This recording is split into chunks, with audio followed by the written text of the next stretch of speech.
Alright, what is good, ladies and gentlemen, is the Master Reviewer back again with another review, and today we're doing a review for Creature Commandos. This is a rewatch for me, and I did just want to kind of get a bit more variety on the channel since we have been doing a lot of movie reviews lately for the viewer recommendations, so I did want to take a bit of a break and get something short and quick out, so I did binge Creature Commandos. I rewatched it, and yeah, that is what we're doing a review for today, so let us just get into it, starting off with the plot.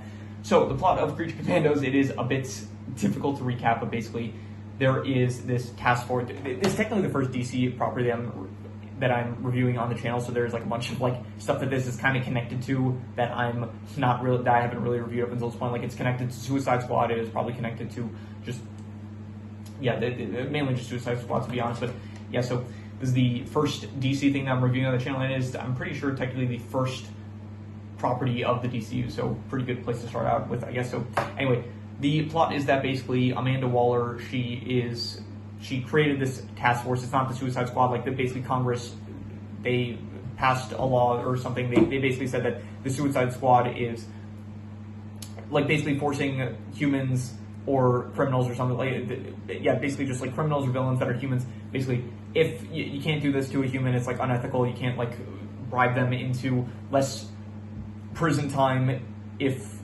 like to go on suicide missions, basically. So they say you can't do that to humans, and so their response, Amanda Waller and I guess her entire her team or whatever, they're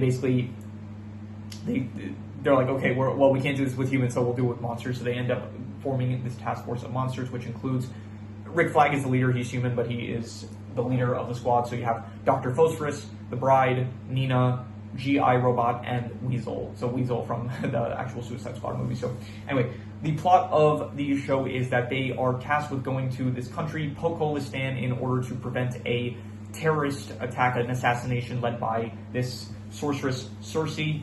She is trying to kill this Princess Ilana. I do have all the names pulled up here. I'm trying lately, I don't really use my computer anymore, but there are just a lot of names and locations and character names I just have that are difficult to remember with this show specifically. So yeah, I do have names pulled up here. So anyway, you have Cersei. She is trying to assassinate Ilana, and at first we're not really sure why. So basically the start is they end up in Pokolistan.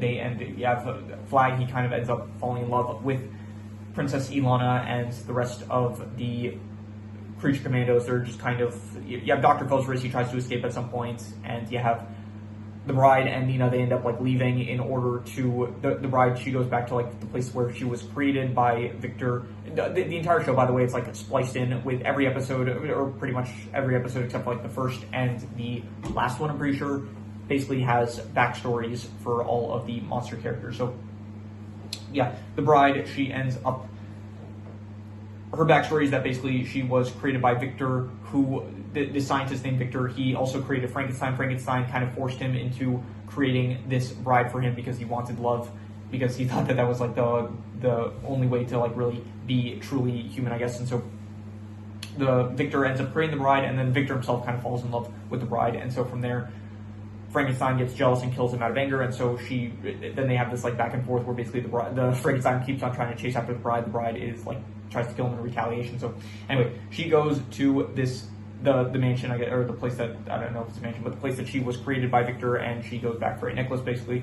And while she's there, she and Nina, they end up getting attacked by, they were like being followed by the terrorists basically, and so they end up getting attacked by Cersei and her like group of terrorists, and so they end up getting pretty much, they don't get killed, but they end up getting like severely wounded, and they're like tied up there basically, and it's a distraction so that the Creature Commandos would go to save them, but then this leaves Princess Ilana open to being killed, and so they end up returning to the castle. Yeah, they go back to the castle basically, and so from there you have a fight between all the Creature Commandos and the terrorists / Cersei trying to. So yeah, that happens. This is where this episode we get G.I. Robot's backstory, where basically he was created in order to fight Nazis back in World War II, and he got decommissioned. He ended up like at some point he kind of went through like a few phases where it's like people were trying to promote him, then he was studied by this guy, Dr. Magnus, I'm pretty sure his name was, and then he ended up getting bought by this dude who turned out to be a Nazi, and so he ended up, he took him to like a rally of Nazis, and so that did not end well for them. Yeah, G.I. Robot, he just murdered all of them, and so he ended up like getting tried, and they put him in prison, I guess. And so from there, so that was like the backstory. But then he ends up like killing all the terrorists basically, and so Cersei, she ends up getting defeated, and she gets brought back to America in order to be questioned about her motives of like why she ended up trying to assassinate Princess Ilana, because it is not actually made clear to us at the moment. I think they kind of said basically that America and Pokolistan, they're like doing business dealings with like minerals or whatever, like important resources, and so from there, I don't think we're necessarily told why she's going after her, like why is Cersei trying to kill her, and so she's brought back for questioning, and then from here, this is where like the big plot twist happens, where you have Cersei basically, she's like clairvoyant, and so she gives Rick Flag, she gives Amanda Waller a premonition that basically Princess Ilana is going to end up starting World War III. She's going to like kill every single superhero, Batman, Superman, Wonder Woman, all the big names, and so she's going to basically take over the world. And they get this woman, Dr. Macpherson, to verify Cersei's claims. Basically, she is the leading expert on Themasr. Yeah, so this place that Cersei is from, she like studied the place, and so she is very much well versed in the subject, and I guess Cersei by proxy, and so she ends up, so she verifies the claim basically. So you have now two different plots that happen where you have Rick Flag, he and Frankenstein, they go to, by the way, I forgot to mention, I think before this, if I'm not mistaken, we were also given, no, not at this point, but the Weasel's backstory was given, I think it was given the episode, I'm not sure when they gave Weasel's backstory, but I'll get to Weasel's backstory soon. Anyway, so Rick Flag, he ends up working with Frankenstein. Frankenstein thinks that the bride is in love with Rick, but that's not the case, and so Rick basically says, hey, let's team up, basically help me stop the bride from killing Ilana, and then he kind of like, I guess, states the deal in a way that like Frankenstein would think that the bride will fall in love with him. So yeah, they end up starting to work together. They start tracking Dr.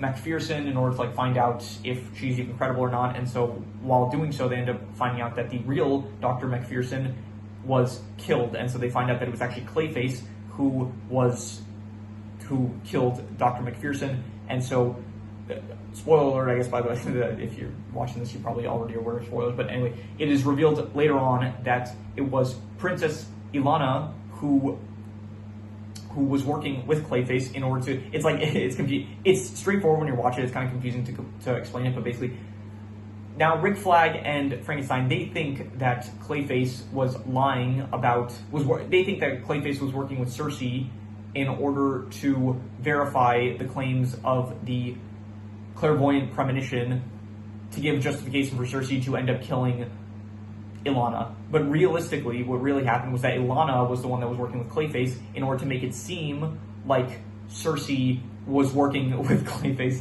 in order to paint Ilana as the innocent one in this case. So Ilana is actually, like, this is only at the end, but she is revealed to be the true villain, I guess, of the series. And so anyway, so Rick Flag ends up getting severely beaten by Clayface, and Frankenstein ends up going to forgot the name again. Pokolistan. He ends up going to Pokolistan in order to stop the bride, and so Rick Flag is pretty much out of commission for the rest of the show.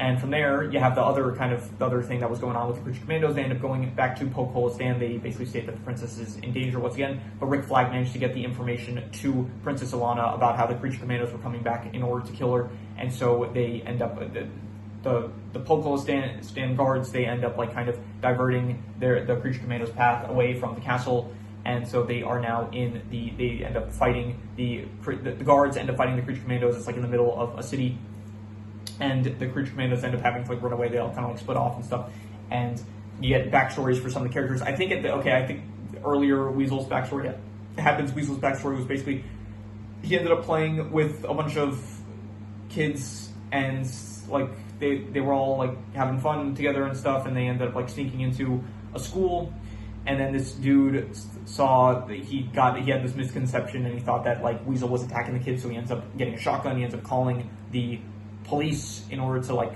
stop him, and so the kids, they're like stupid, so they're like playing with matches. They have like bottles of alcohol for some reason. So anyway, they end up accidentally starting a fire, and then an explosion happens, and so Weasel, like pretty much all the kids die, and Weasel tries to save this one girl that looks like Princess Ilana, which is the reason why he ended up trying to save her in 2 different cases, one earlier before they end up getting back to America, and one after, towards the end of the series. But anyway, so that is Weasel's backstory. He all the children died, and he tried to save them. So, and we also get Dr. Phosphorus's backstory, where I forgot to also we also got Frankenstein's backstory, where his backstory was basically that he, after the bride ended up, the whole stuff that went down with him and the bride, Victor ended up, him killing Victor, and then the mansion that they were at burning down. He ended up getting treated by this old blind woman who took care of him for a while, but then he was so obsessed with the bride he still had to leave, and so the old woman was sad that he was leaving, and so as a mercy, I guess he killed her so that she wouldn't have to be lonely. So, and then the dog ended up going along with him, but because we don't see the dog, I'm assuming that he also at some point killed the dog. So yeah, pretty sad. Anyway, so yeah, that was Frankenstein's backstory. Phosphorus's backstory was that he wanted to do research to cure cancer while having like patients be all right and stuff, like no negative effects on the patients. And so he ends up getting funding from this bad dude, Rupert Thorne, who ends up realizing that he gave him fake results that he ended up giving it to a fascist government. And so because of that, he ends up, so yeah, Rupert Thorne is upset that Phosphorus, I forgot his actual name, but he lied to him, and so he ends up murdering his family, his daughter and his wife, and then framing him for the murder, and then putting him in a atomizer, which ends up turning him into the skeleton, what we see. And so Phosphorus, he ends up getting revenge. He kills Rupert Thorne. He kills the men who also were working for him. He ends up taking over his drug business, his territory, and all that, and he becomes the new kind of head mafia dude. But then he ends up getting stopped by the Batman. That is how he ends up being defeated, and how he ended up in prison, I guess. And finally, we have Nina's backstory. This kind of happens a bit later on, where all the Creature Commandos, they end up finally, so the Dr. Phosphorus, Weasel, Nina, and the bride, they reconvene. By the way, Nina and Weasel was playing with some wolves when they ended up getting separated. Phosphorus was he ended up meeting this little girl. I guess he kind of reminded him of his daughter, I think. So, and then Nina and the bride, they ended up in this prostitution area that they helped out the prostitutes there, I guess, with some metahumans that were there that were causing trouble. So anyway, they end up all reconvening, and then they break into the castle. This is also where Frankenstein shows up, but just to get instantly shot by the bride. And so anyway, they sneak into the castle. For some reason, Ilana, she's not taking a bath. She's she's in a pool, basically swimming around, to say I can't show weakness or something like that. I can't show fear from people or something like that, even though no one's there to see her. So anyway, so at this point, you have the Creature Commandos. They are planning to kill Ilana, and they say, okay, Nina, you have to be the one to do it, because the only way we can get to her is from water, and so Nina has to be the one to kill her. And so she is about to do it. We also, this is where we get her backstory and stuff, where she was born with her lungs on the outside of her body, and she couldn't breathe probably. Basically, her father, she had a great father that actually created devices for her to be able to breathe, and even when she would grow older, he would build new devices so that she could still stay alive and stuff. Eventually, he came up with a method so that she wouldn't even need the machinery anymore, and so he altered her genetics, her DNA, to any spliced it, I guess, with aquatic DNA, so that way she would be able to just breathe, but she wouldn't need the equipment, but she would just breathe underwater instead. And so that ended up happening, and from there she ended up getting bullied in school, and from there she ended up realizing okay, I can't stay in this society because I don't belong here. So she ended up going to live in the sewers, I guess, or the I don't know, some water areas. And she ended up, someone took some pictures of her, and it's a whole Bigfoot kind of scenario. And so people ended up going to hunt for her, and then she ends up getting captured. So her father tried to stop her because he knows she needs water to be able to breathe. So he tries to save her, but then he ends up getting shot by the police in the process. And from there, yeah, so she's captured now, and that was her backstory basically. And now finally, she is about to kill Ilana, but because of Weasel's because Ilana ended up playing fetch with Weasel, and Weasel kind of sees her. He thinks that she looks very similar to the girl that he tried to save in the past, and so he ends up like alerting her that there's danger, kind of, and so she sees Nina, and then she is the one that ends up stabbing her instead, and so yeah.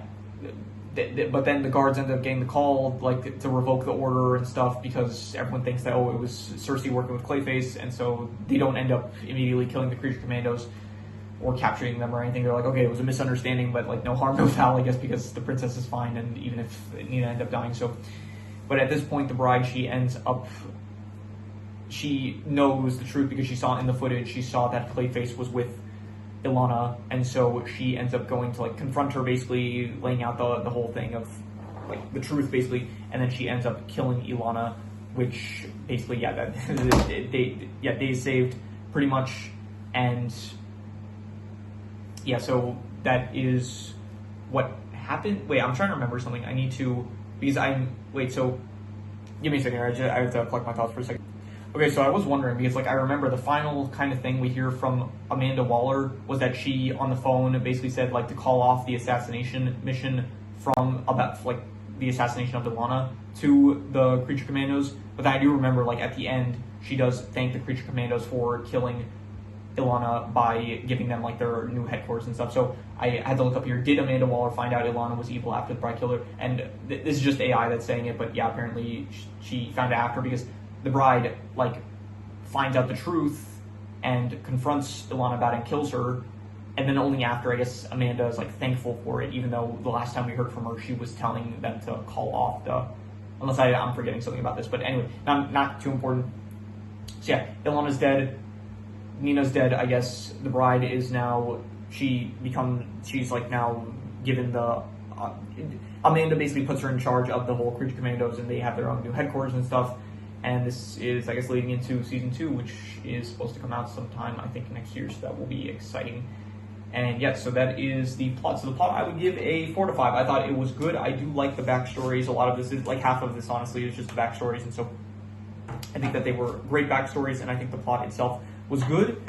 It is, basically, it's like, kind of, they go to Pokolistan, they come back to America, and then they go back to Pokolistan. So I think it worked, and I would say it's a good plot, 4 to 5, and yeah, I liked it. So anyway, in terms of the characters, I think all the characters, I think they're good with their backstories. I do like the character backstories, but the characters themselves, it does feel like some of them get a bit less screen time when it's like we're actually viewing them in the context of what's going on, like, currently. It feels like Phosphorus did not, like, Phosphorus, like, again, they were good in the backstories, but then Phosphorus himself doesn't feel like he has too many moments, as well as, like, Weasel, you could say. The Bride a bit more so, as well as, like, Frankenstein, and even Rick Flag, I would say. Nina, she has, like, a lot of moments with the Bride, but it feels like specifically, I guess, G.I. Robot, Weasel, and Dr. Phosphorus, it feels like in the actual context of what's currently going on, we didn't see, like, we saw a good amount of them, but it feels like we didn't get a lot of, like, we didn't focus on them as much as we did the Bride, Nina, Rick Flag, and Frankenstein. So I do kind of wish they had a bit more fun. Like, basically, G.I. Robot, after the 3rd episode, he's just gone for the rest of the series. Rick Flag, he gets out of commission, like, towards then, just, like, not really doing anything, I guess. And yeah, I kind of wish that they had certain characters, like, had just a bit more time, I guess. So, but yeah, I did like the characters, the backstories for them. Ilana, the princess, I thought that she was a good, like, twist villain, I guess, kind of. Cersei was fine. I wish we got to see a bit more of her. I'll do a character ranking as usual. I'll get more into my thoughts. I would give the characters probably, I would say, I'll go an 8 out of 10 just for the backstory. I think the backstories really do help to elevate the characters, so we'll go an 8 out of 10. In terms of the settings, basically it takes place in Pokolistan and in America in, like, the prison areas, as well as, I guess, we see a bit of a university setting and Dr. What's her name? MacPherson's house, I guess. So I'll give the settings, they work. I mean, there's also, like, the backstories and stuff which have slightly different settings. All of it, I would just give, like, I don't love it, but I think it works fine. I'd give it, like, we'll go, like, a 6 out of 10, we'll say, above average settings. In terms of the visuals, I think that there are cool visuals. I think specifically the moments with the Bride when they're using their powers, honestly, when, like, the Bride's shooting her guns, when you have Dr. Phosphorus using his powers, I think that looks very cool. Weasel doesn't have the coolest abilities because it's him just kind of, like, scratching people or something. Nina as well. Nina, like, doesn't even fight at any point, really. So Rick Flag is just kind of basic action. I think like when the Bride does it, it kind of has some like style to it. It kind of feels like Frankenstein. He has his. I mean, Frankenstein doesn't really feel like he's fighting most of the time. Feels like he's just like killing innocent people. So yeah, Cersei, her ability is kind of pretty interesting. She was able to like turn the Bride's hands into like inflatable kind of mascot things for like car washes and stuff. So that was interesting. And like she has clairvoyance as well as I guess telekinesis and stuff like that. So I do think that, yeah, I would say in terms of visuals, I did like the powers, and I would probably, and the art style, I think the art style, it's good. There were some like 3D animation moments I didn't love, but I would say overall the art style was pretty decent. I would say I'll go for the visuals. We'll go a 6.5. We'll say it's good visuals, not like the greatest or anything, but definitely good visuals. I would say. In terms of the action, I did mention it's cool when the Bride is using her guns. It is cool when Phosphorus is using his flames. Besides that, though, yeah, most of the action, it's like it is violent. I guess it's like very much kind of focusing on like gore and stuff like that, which it's fine, but I don't know. I like it when it's cool, when it looks cool, like when you have the moment of like Phosphorus like kind of walking through the tank with like the middle fingers and stuff like that. That was pretty good. But most of the, yeah, it's just like not the best action. Like it's good action, but not the best, I would say. So I'll go in terms of the action. I'll say like above average. I'll say 6 out of 10. Yeah, above average stuff, I would say. In terms of the comedy, is it even listed as a comedy? I'm not exactly sure. Let me see here. Creature Commandos. I think it should tell me the genre if I look it up directly, if I'm not mistaken. See here, Creature Commandos. It is listed as an action. I don't know if it's listed as a comedy. Let me try Creature Commandos. I'll look up Creature Commandos genres. That should give me a more accurate one. Here, black comedy. Okay, I'll list it as a comedy. It's a James Gunn property. James Gunn properties, they do feel like comedies most of the time. And I thought the comedy here was, I'll say good. I think that there were some good moments. Like when Rick Flag offers coffee to Frankenstein and he says, I'll have tea. Like, there's some good moments. A lot of them do come from Frankenstein, I would say, or Phosphorus. I think that, yeah, there's good comedy. Not like the highlight of the show or anything, but definitely I would say some good moments in there. In terms of the worst thing I would say is probably just the fact that certain characters, like we do, again, like in the actual main plot, like they're all good in the backstories, but in the main plot itself, it does feel like some characters are a bit shafted more than others. Like it feels like the Bride has good focus, Frankenstein, Rick Flag, and Nina, they all have a lot of focus, but it does feel like Phosphorus, Weasel, and GI Robot could have had a bit more focus to them, I would say. So for that, I'm just going to, like their utilization, I kind of wish we got to see a bit more of them, but I wouldn't say it was bad or anything, so I'll just go like a 5 out of 10 for the use of certain characters, like just in the actual main plot itself and not excluding the backstories, I would say. And in terms of the best thing, I would say that the best thing, I'll reuse the best score, which was the characters. I was thinking that the backstory, but even the backstory, I would just say like an 8 out of 10 probably, so I'll go like an 8 out of 10 for I guess the backstories and the characters. Yeah, and the plot I also gave like a 4 out of 5, so you could also say the plot, which would, doubling it, would also give an 8 out of 10. So like all those I would say are the best things. So yeah, that is all the scores. I'm going to do the calculations. So King Crimson. Alright, so it ends up coming out to exactly a 6.75, which would be between good and pretty good. And I think I'd give it a bit higher than that. I think I would give it probably I think I'll go like a 7 out of 10. I think, to be honest, the first time I watched it, I liked it a bit more than on rewatch. I think just the first time it felt like kind of something new and fresh. And so I really like it for the introduction of the DCU. I think it's like a pretty strong start, I would say. But on rewatch, it just doesn't feel as good as it did the first time around. But even so, I would still say that it was pretty good. I would say 7 out of 10. I think that's fair. If I let it marinate, maybe it would get a bit higher. But for now, I'm just going to give it a 7 out of 10. I would say pretty good. And yeah, so I guess this was the first DC property that I reviewed. So that is pretty fun. And so hopefully we will have, some more in the I don't know about the coming future. But yeah, we'll definitely get to the rest of the stuff at some point. So anyway, that is pretty much all there is to it. So if you have any recommendations, any shows, movies, video game stories, anime, manga, web series, anything that you want me to review, leave it in the comments and I will maybe possibly check it out. But that said, that is pretty much all there is to it. So let's leave it at that.